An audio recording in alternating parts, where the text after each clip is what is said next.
Burimet e fundit për dosjen Balluku nuk janë thjesht procedurë, por duken se janë një fazë e re që mund të ndryshojnë komplet lojën juridike dhe politike.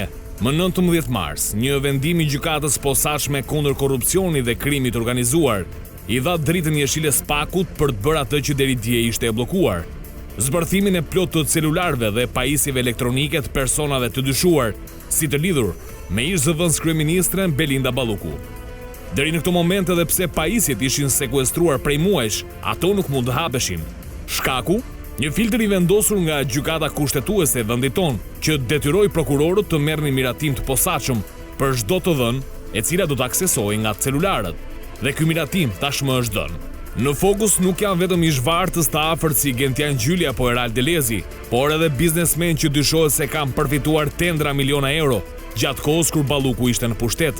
Por ajo që e bën këtë fazë dhe më të ndjeshme, është ajo që pritet të dalë nga brenda këtyre celularëve.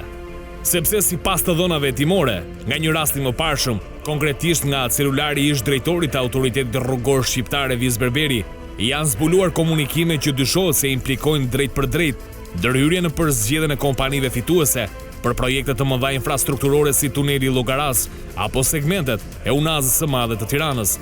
Dhe tani gjithë ky volum të dhënash pritet të analizohet në mënyrë të thelluar. Madje sipas burimeve, në këtë proces janë përfshirë edhe ekspertë huaj, kryesisht amerikan, të cilët do të asistojnë në laboratorët digjital për zbërthimin e plot të celularëve. Ndërkohë një tjetër moment kyç pritet shumë shpejt. Vendimi i radhës i gjykatës kushtetuese të Shqipërisë për çështjen e Berberit, që mund të përcaktojë nëse këto prova do të përdoren apo jo në gjykatë. Sepse në fund të ditës nuk është më çështja nëse ka pajisje të sekuestruara apo jo, por çfarë fshihet brenda tyre. Çfarë fshihet në këtë celular? Çfarë mund gjej Byroja Kombëtare e Hetimit? Andi, ne kemi debatuar disa herë në këtë studio dhe kemi analizuar çështjet e problematikave që ka patur Ministria e Energjisë dhe Infrastrukturës, MEI, zyrtarët e lartë. Madje edhe pse Balluku ka dalë në sfond pas këqyrjes së telefonave të disa zyrtarëve të lartë për shkeljet të barazisë në tendra. Por kemi thënë që ende nuk ka filluar çështja Balluku. Çfarë më thënë ende nuk ka filluar çështja Balluku? Si e kuptojmë? Sepse fakti që është përmendur vetëm çështja e shkeljes barazisë në tendra do të thotë që ende s'është hetuar shpërdorimi i detyrës dhe korrupsioni, që ajo nuk mund të ndodhë dhe nuk mund të vërtetohet, po nuk u hetuan bizneset të cilët janë favorizuar nga zyrtarët e lartë të MEI-t, të Ministrisë Energjisë dhe Infrastrukturës, dhe përkundrejt shpërblimeve që kanë marrë. Ju dyshoni që mund të jenë të dyja këto vepra, pra dhe korrupsioni dhe shpërdorimi i detyrës, pjesë e kësaj dosje në një moment? Absolutisht, edhe pastrimi i produkteve të veprës penale, sepse hetuesit e Byros Kombëtare të Hetimit, SPAK-u, dihet publikisht, pak dihet, por prokurorët dhe oficerët e BK-s kanë nisur shkresa zyrtare në për shumë drejtime për ta provuar këtë të vërtet. Të hidhur, po të vërtet. Dhe ndërkohë që tashmë hetimi është futur në fazën e verifikimit të dokumentacioneve të tendrave që kanë peshë specifike në buxhetin e Ministrisë së Infrastrukturës, jo në 1 vite, por në 7 vite që drejtohet nga zonja Balluku. Dhe tashmë janë një numër shumë i konsiderueshëm tendrash, prokurimesh publike dhe PPP, të cilat janë dhënë nga kjo ministri.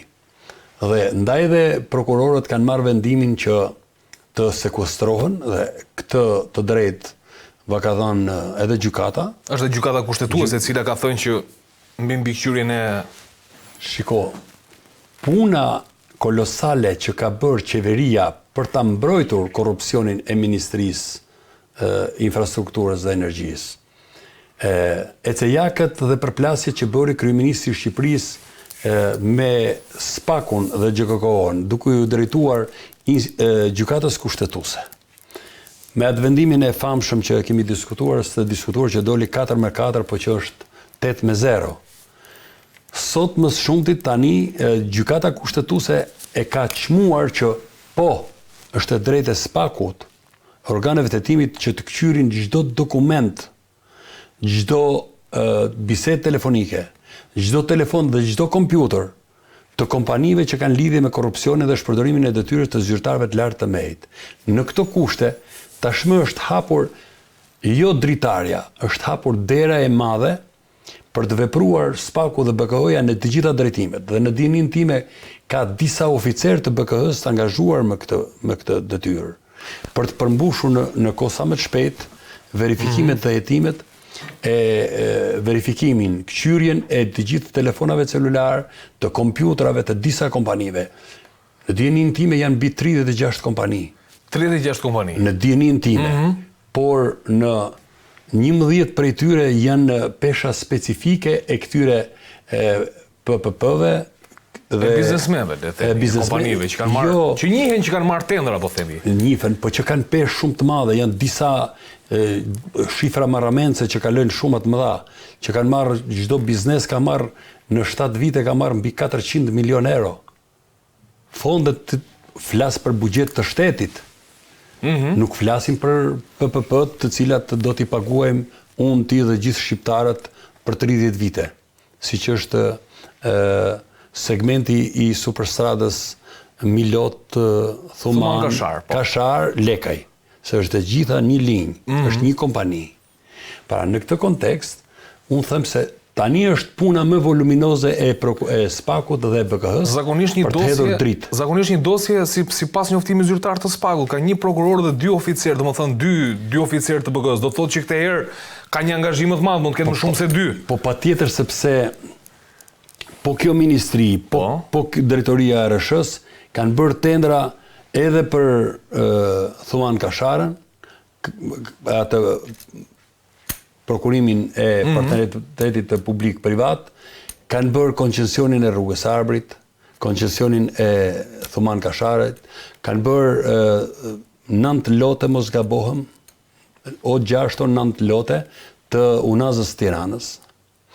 Është bërë tuneli i Llogaras, tuneli i Skërficës. Është pastaj sot në ngarkim të autoritetit të disa drejtuesve të lartë dhe të KVO-s, Komisionit të Verifikimit Ofertave në këtë ministri, janë shumë çështje. Janë shumë çështje në ngarkim të tyre, sepse rëndom çdo qytetar pyet si ka mundësi që 1 kilometër rrugë të shkojë deri në 22 milion euro, ose 28 milion euro, ose 17 milion euro.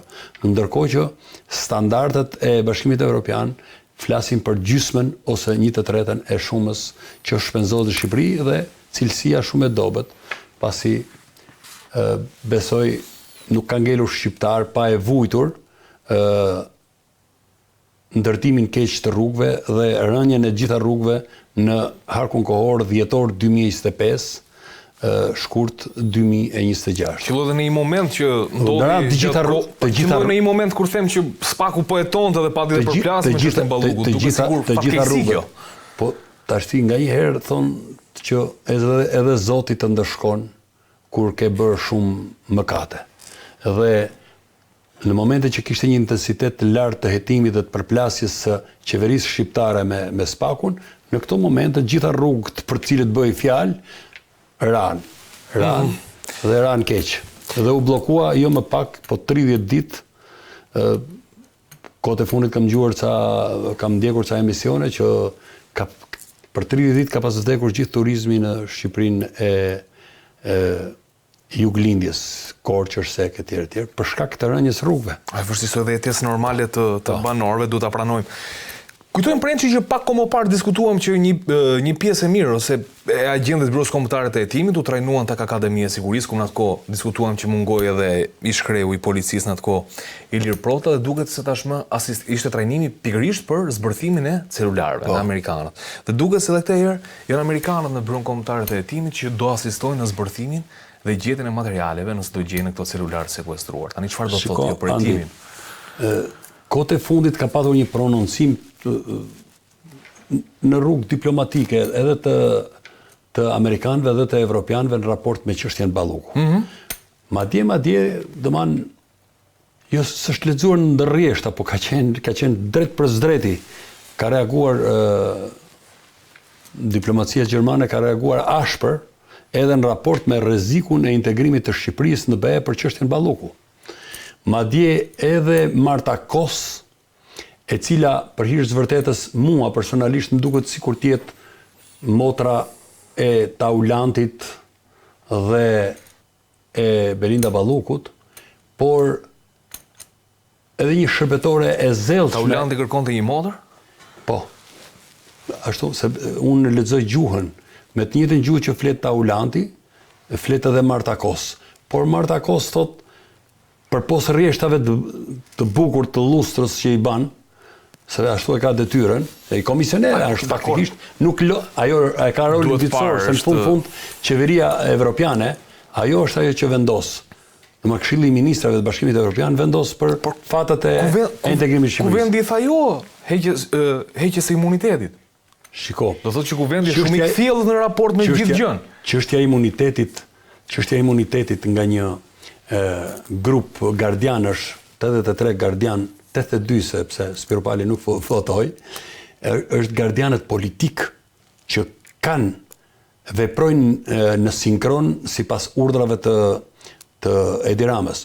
Problemi qëndron që reagimi diplomatik Marta Kos, që thash më ngjason si motra e Taulantit, e Belindës dhe Edi Ramës, dhe që ka detyra për ta mbrojtur qeverinë shqiptare, sepse është betuar që do e mbrojë edhe në të shtremt, edhe ajo tha që po e ndjekim me shumë kujdes çështjen Balluku.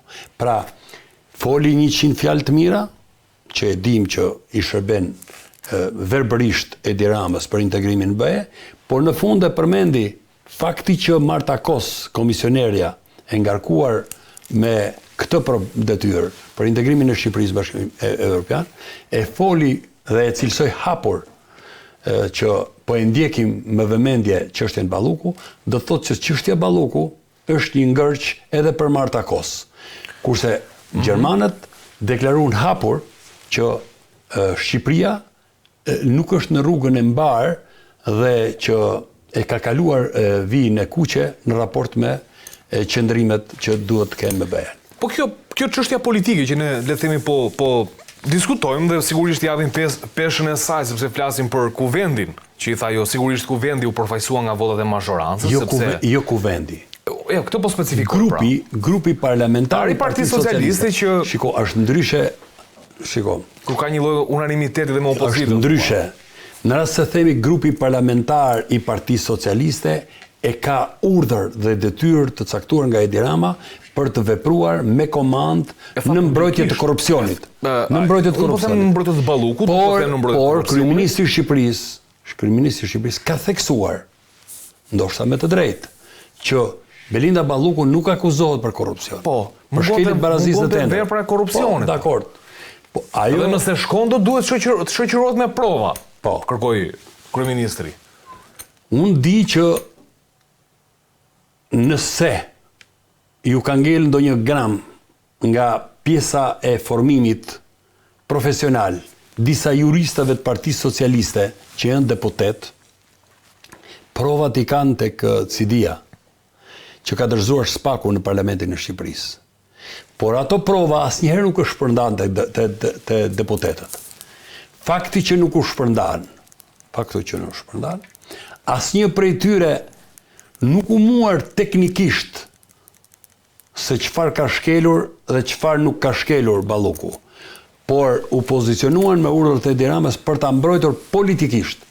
Ndaj dhe pozicionimi për ta mbrojtur politikisht, atakimi dhe shantazhet që u bën gjykatës kushtetuese në fazën e shqyrtimit të kërkesave që bëri kryeministri i Shqipërisë për shkelje të fushave të veprimit të gjyqësorit dhe hetimit në territorin e ekzekutivit. Pra, të gjitha këto ndërkombëtarët i kanë vlerësuar dhe e kanë parë që Rama dhe 82 gardianët tjerë të Partisë Socialiste janë një pengesë për drejtësinë e re. Ndaj dhe reaguan gjermanët. Kjo nuk e pengon Spakun nga shtypi. Por shiko. Të ti thotë jo kuvendi, tha jo kuvendi. Ndaj dhe po flasim që Spaku tashmë ka filluar hetimin për veprat e tjera penale, për korrupsionin, për shpërdorim detyre dhe fshehje e produkteve veprës penale. Një kërkesë e dytë e Spak mund të jetë më e blinduar, më e qepur, më e fortë nëse shkon në kuvend, po më thua? Absolutisht. Spaku tashmë ju e thatë vetë që ka një kohë goxha të gjatë me trajnime brenda Shqipërisë dhe jashtë Shqipërisë. Edhe në Shtetet e Bashkuara të Amerikës kanë shkuar grup prokurorësh, edhe oficerët të Biros Kombëtare të Hetimit që janë trajnuar pikërisht për këto probleme. Ne nuk mund të themi që një prokuror dhe një gjykatës ose një prokuror dhe një oficer i policisë gjyqësore nuk gabon. Por fakti që ata kanë depozituar një numër të konsiderueshëm faktesh dhe provar, dhe fakti që kanë bindur gjykatën, sepse të gjitha veprimet ndaj Ballukut nuk kanë ardhur se ja shtekur një prokurori apo një oficerit policisë gjyqësore. Ata janë shqyrtuar, janë verifikuar dhe janë vlerësuar në gjykat, dhe fakti që janë vlerësuar në gjykat të tilla, dëman unë e konsideroj të pakontestueshme, por politika bën të vetën i konteston. Uroj, se askush nuk ka dëshirë që të shkojë një person në burg, ne s'kemi asnjë interes që themi që patjetër X apo Y do të shkojnë në burg. Uroj që të jetë e vërtet, por nëse Spaku dhe GKK-ja do të bindin politikën shqiptare, se këtu nuk kemi vetëm një gjysmë vepre penale, siç e trajton kryeministri dhe disa juristë të Partisë Socialiste që janë dhe deputet. Por nëse do të provohen që ekzistojnë dhe këto vepra penale, normalisht që Spaku do të i drejtohet me kërkesë tre gjykatës, GKK-s dhe parlamentit.